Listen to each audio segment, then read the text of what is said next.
हाय दोस्तों, कैसे हो आप लोग। दोस्तों, इस वीडियो में हम बात करेंगे अपग्रेड ऑप्शंस के ऊपर इस लैपटॉप में, जो कि है Asus VivoBook K15 OLED laptop. SSD, HDD और रैम तीनों में क्या अपग्रेड ऑप्शंस इसमें पॉसिबल हैं। ओके, तो सबसे पहले मैं ये बता दूं कि यही मेन रीज़न है जिसकी वजह से मैंने ये लैपटॉप परचेज़ किया, इसकी अपग्रेडेबिलिटी की वजह से। अदरवाइज़ बहुत सारे दूसरे ऑप्शंस भी हो सकते थे, बट उनमें अपग्रेड का ऑप्शन नहीं था, जो कि लैपटॉप को लिमिटेड कर देता है काफ़ी मायनों में। पर इसमें काफ़ी अच्छा अपग्रेड्स का ऑप्शन है, तो एक लॉन्ग टर्म यूजेस के लिए ये लैपटॉप अच्छा बन जाता है। तो सबसे पहले बात करते हैं SSD और HDD की। ठीक है, तो दोस्तों देखते हैं SSD और HDD इसमें।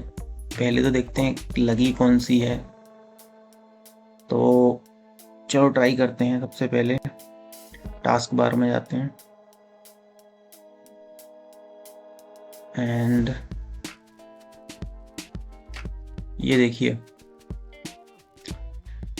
टास्क बार में हम देख सकते हैं NVMe किंगस्टन और ये ऊपर मॉडल नंबर भी लिखा हुआ है।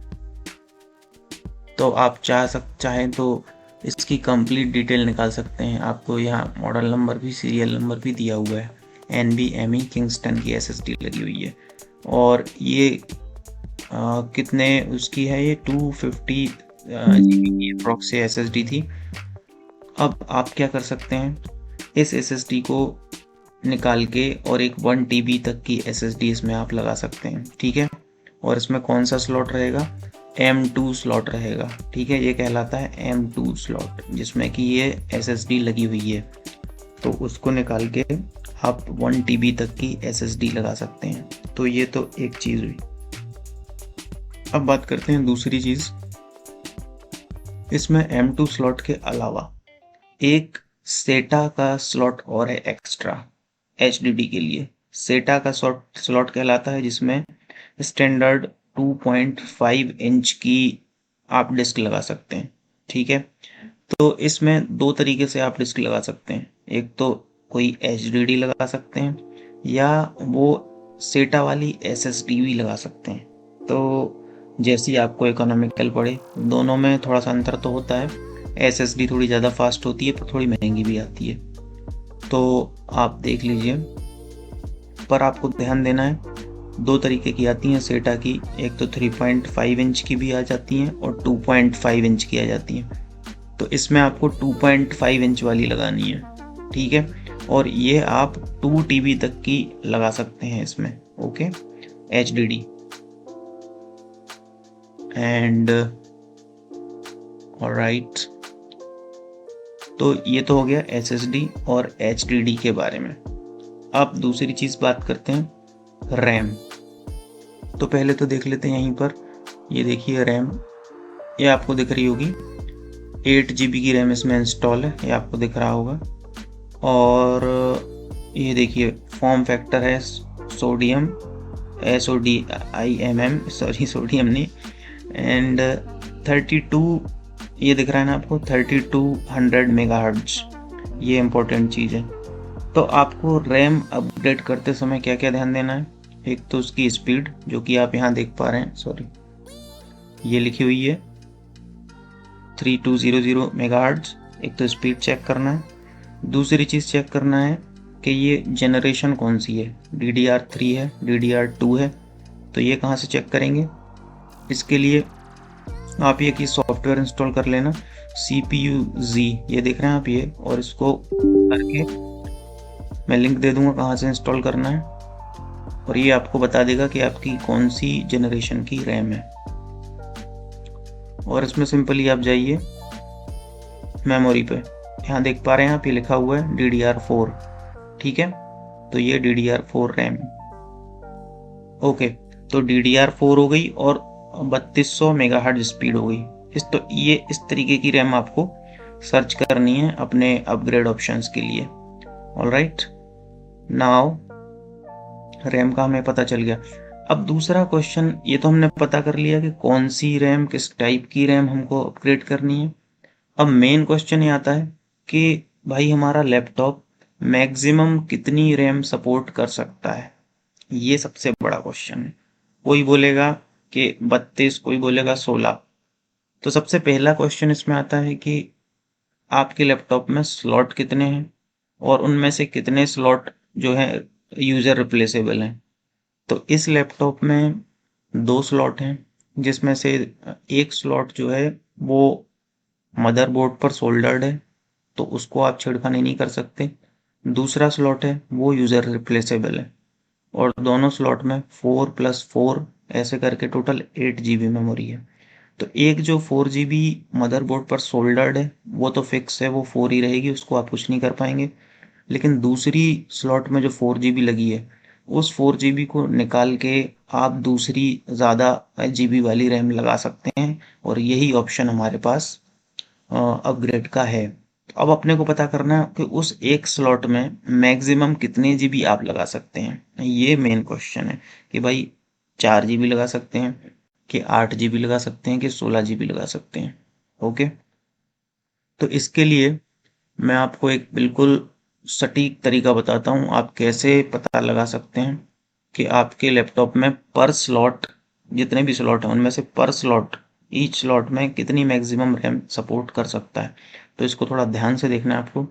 सबसे पहले विंडोज़ प्लस आर की दबाइए, तो ये खुलेगा। यहाँ CMD टाइप कीजिए और एंटर कर दीजिए। नाउ ये खुलेगा कमांड प्रॉम्प्ट, और यहाँ आप देख रहे हैं ये कमांड मैंने लिख रखी है, इसको कॉपी करके और यहाँ पर पेस्ट कर दीजिए। ये पेस्ट कर दी, अब एंटर कीजिए। तो यहाँ आपको दिख रहा होगा मैक्सिमम कैपेसिटी, और तो ये 2 नंबर्स आपको दिखें। अब आपको थोड़ी सी कैलकुलेशन करनी है, तो अब कैलकुलेटर का ऐप ओपन कीजिए, एंड ये जो नंबर है इसको कॉपी कीजिए एंड यहाँ पेस्ट करते हैं। अब इसको हमें 3 बार डिवाइड करना है। एक बार ये जो नंबर लिखा है यहाँ पर, आपके में जो भी लिखा हो 4, 2, 8 जितना भी, उससे आपको एक बार डिवाइड करना है। फिर 2 बार आपको 1024 से डिवाइड करना है। ठीक है, तो 3 बार डिवीजन होना है। तो पहले मैं इस नंबर से डिवाइड करता हूँ, 8 से, divided by 8, then divided by 1024, then again divided by 1024, then equal। तो अब ये जो नंबर आया, तो ये नंबर है आपके पर स्लॉट में कितनी मैक्सिमम रैम सपोर्ट हो सकती है। ओके, तो ये आंसर है। तो इससे पता चला कि आपका जो एक स्लॉट है जो यूज़र रिप्लेसेबल है, उसमें मैक्सिमम इतनी मेमोरी हो सकती है। तो अगर दूसरा स्लॉट भी यूज़र रिप्लेसेबल होता तो उसमें भी इतनी होती, और टोटल मेमोरी हमारा लैपटॉप सपोर्ट कर पाता कितनी, 32 GB। पर वो सोल्डर्ड है बोर्ड में, इसलिए उसमें चेंज नहीं हो सकता है। तो इसलिए टोटल मेमोरी इसमें मैक्सिमम हो पाएगी कितनी, 20। ठीक है, लेकिन आइडियली अगर दोनों स्लॉट यूज़र रिप्लेसेबल होते तो ये 32 GB तक सपोर्ट कर पाता, क्योंकि i3 11th generation DDR4 RAM जो होती है वो 32 GB तक सपोर्ट कर लेता है। और आप यहाँ पर भी देख सकते हैं ये कैलकुलेशन, अगर आपको दिक्कत हो तो ये हिस्ट्री में भी देख सकते हैं कि पहले इसको 8 से डिवाइड किया, देन इसको 1024 से किया, देन अगेन 1024 से किया, 3 बार डिवाइड किया, तो ये 16 नंबर आया।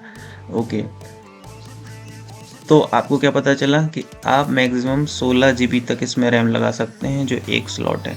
मैं और इसको वेरीफाई करवा देता हूँ आपको। देखो, ब्राउज़र में चलते हैं,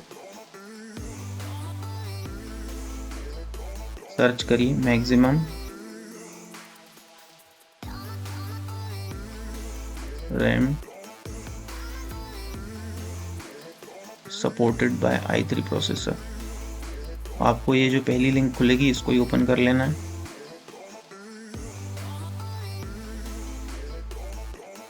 और यहाँ आपको सारी लिस्ट मिल जाएगी कि कौन सा, ये देखिए ये अपना 11th generation Intel i3 laptop processor, और DDR4 3200 स्पीड वाली रैम जो है कितनी कर सकता है, 32 GB मैक्सिमम सपोर्ट कर सकता है।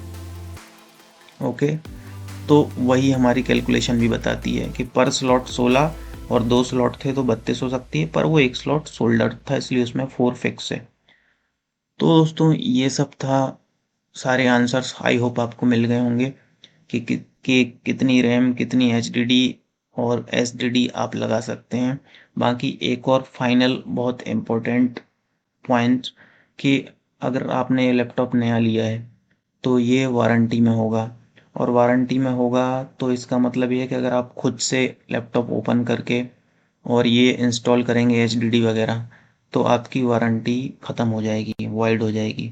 तो इसीलिए खुद से मत कीजिए, सर्विस सेंटर पे ले जाके करवाइए, तो आपकी वारंटी वाइड नहीं होगी। बट आई होप ये चार्जेबल रहेगी ये सर्विस, ये कुछ चार्ज लेंगे उसका लगाने का। बाकी आप अपनी खरीद लीजिए अपने हिसाब से, इकोनॉमिक जो पड़े और उनके पास ले जाके लगवा लीजिए, ये बेटर होगा।